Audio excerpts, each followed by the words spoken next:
नांदेड जिल्ह्यातील हदगावच्या तामसा police station हद्दीत आणखीन एक धक्कादायक बातमी समोर आली आहे। तामसा पोलीस स्टेशन हद्दीतील येवली तांडा येथे लग्नाचे आमिष दाखवून वडिलांची छत्र हरवलेल्या एका 17 वर्षीय पीडितेवर अत्याचार करण्यात आला आहे। 44 वर्षीय इसमावर तामसा पोलीस स्टेशन येथे पोस्को अंतर्गत गुन्हा दाखल करण्यात आला आहे। हदगाव तालुक्यातील येवली तांडा येथील वडिलांचे छत्र हरवलेल्या एका 17 वर्षीय मुलीला लग्नाचे व शेती नावाने करून देण्याचे आमिष दाखवून गावातीलच एका 44 वर्षीय इसमाने 24 जुलैपासून आजपर्यंत तिच्यावर सातत्याने लैंगिक अत्याचार केला आहे। त्यातून तिला मुलगी झाली।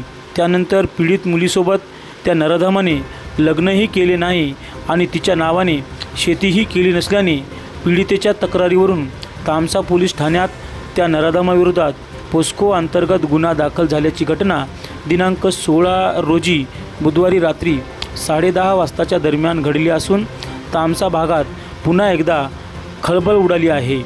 चिकाळा येथील एका 17 वर्षीय पीडित मुलीला लैंगिक अत्याचारातून मुलगी जन्माला आल्याची घटना ताजी असतानाच आता येवली तांडा येथेही एका 17 वर्षीय पीडित मुलीला लैंगिक अत्याचारातून एक मुलगी जन्माला आल्याची ही दुसरी घटना असल्याने तामसा परिसराला नेमकं झालं तरी काय अशा संतप्त प्रतिक्रिया सध्या नागरिकातून उमटत आहेत। येवली तांडा तालुका हदगाव येथील इसम अमरसिंग आडे वय वर्ष 44 याने गावातीलच एका अल्पवयीन मुलीला विश्वासात घेऊन तुझ्यासोबत लग्न करतो आणि तुझ्या नावाने शेती करून देतो असे आमिष दाखवून 24 जुलैपासून आजपर्यंत तिच्यावर वारंवार अत्याचार केला आहे।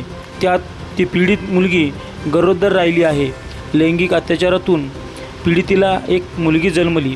त्यानंतर त्या नराधमाने पीडित मुलीच्या नावाने शेतही केले नाही व लग्न करून घरातही घेतले नसल्याने पीडित मुलीने थेट तामसा पोलीस ठाणे गाठून दिलेल्या फिर्यादीवरून आरोपी अमरसिंग आडे वय वर्ष 44 यांच्याविरुद्ध तामसा पोलिसांनी पोस्को अंतर्गत गुन्हा दाखल केला आहे। यातील आरोपी फरार झाला असून पोलीस त्याचा शोध घेत आहेत।